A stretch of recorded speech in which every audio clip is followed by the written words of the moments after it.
You know, some stories, they grab you from the very first sentence and just refuse to let go.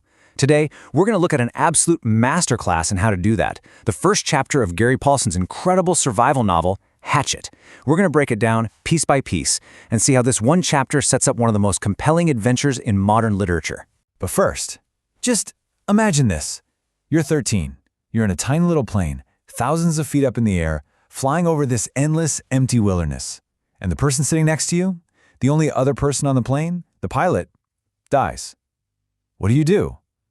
I mean, really, what do you do? This isn't just some crazy hypothetical. It's the nightmare that kicks off this entire book. Now, for anyone who hasn't had the chance to read it, Hatchet is everything this cover promises. It is the classic survival story. It's won a ton of awards, sold millions of copies, and for a really, really good reason. Its power starts in the absolutely devastatingly effective setup we're about to walk through. So our story begins where Brian's does, up in the air. This is the silent flight. And it's where Gary Paulsen brilliantly introduces not one, but two absolutely critical conflicts right off the bat. So here he is, our protagonist, 13-year-old Brian Robeson. And he's not in the back like a normal passenger. No, he's right up front, in the co-pilot seat of this tiny Cessna, just staring out at the, quote, endless green northern wilderness below. The engine is so loud you can't even hear yourself think. So he's already completely physically isolated. But that physical isolation? That's nothing compared to what's going on in his head. The thinking, as the book puts it, starts with just one single word: divorce. And for Brian, it's not just a word. It's this tearing, ugly thing. It meant his whole world was, quote, coming apart, and the breaking and shattering of all the solid things. But then, Paulsen goes even deeper. It's not just the divorce itself that's tearing him up. It's something Brian knows. A secret with a capital S. Something he saw, something about his mother that has totally cut him off from his own family and has him trapped inside his own mind. And while Brian is stuck in his head, just stewing in this secret, Paulsen slips in the story's most important physical object, almost like it's no big deal. This comes in Section 2, The Mother's Gift. We flash back to that car ride to the airport, and it's one of those long, silent trips that's just heavy with all the things nobody is saying. His mother, who can't stand the tension, finally reaches into the back and pulls out a paper bag. Inside is a gift for his trip to see his dad. And here it is, the hatchet. The book describes it in such perfect detail: a steel handle, a rubber hand grip, this tough leather case, and a belt loop with brass rivets. I mean, it's the ultimate tool, right?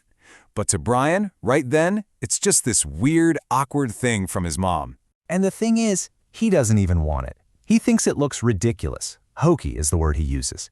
But he sees this fragile hope in his mother's eyes, and just to make her happy, to end the awkward moment, he puts it on his belt. And then, he completely forgets it's even there. The single most important object for his survival is literally attached to him by a thread of guilt. It's brilliant. So you've got Brian's internal pain, and you've got this physical tool he doesn't even know he needs.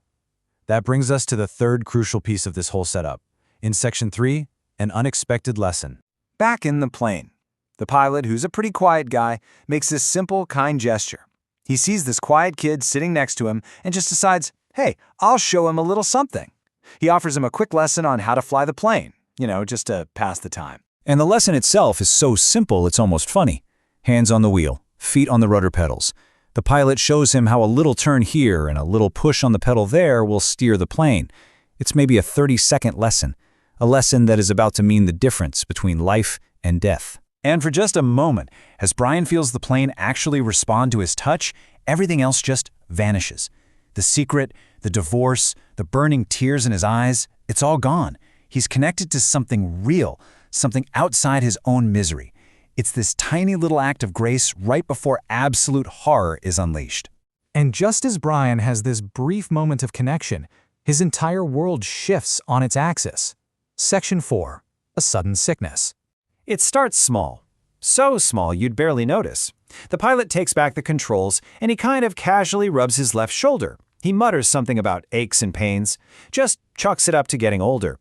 Brian's already lost back in his own thoughts and he hardly even registers it. But then, it escalates with terrifying speed. A complaint about his stomach turns into a hiss. Then there's a jolt that the book describes like a hammer blow.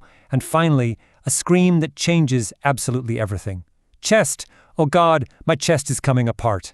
And in that instant, Brian knows. This isn't just a stomachache. The pilot is having a heart attack. The book tells us he'd seen this happen once before, to a man at the mall, so he knows exactly what this is. The crisis outside his head has just completely and violently taken over the one that was inside it. And this brings us to the final, absolutely chilling climax of the chapter, Section 5, Alone at the Controls. The pilot's body spasms, his head slams back against the seat, and then it lurches forward. Spit comes from his mouth, his eyes roll back in his head until there was only white, and this foul smell just fills the tiny cockpit. The man is gone. And this creates the stunning contrast. The engine is still roaring, right? This deafening noise is filling up this tiny space, but all Brian feels is a strange feeling of silence. The human sound is gone, and in that silence, he feels utterly and completely alone. Brian's mind, his body, they just shut down. The book says he was stricken with a white flash of horror. His breathing, his thinking, his heart, everything inside him just stops. He is paralyzed by the impossible reality of what he just saw. 7,000. That's the altitude. 7,000 feet. This single, stark number just perfectly quantifies the sheer scale of his problem. He is alone in a roaring machine he has no idea how to fly, over a wilderness that will swallow him whole, and he is over a mile up in the air. And that is how the chapter ends, with these unforgettable lines. He was alone. In the roaring plain with no pilot, he was alone. 7,000 feet above the northern wilderness. It's the perfect setup, the perfect emotional state, and the perfect terrifying question that just forces you to turn the page. What happens next?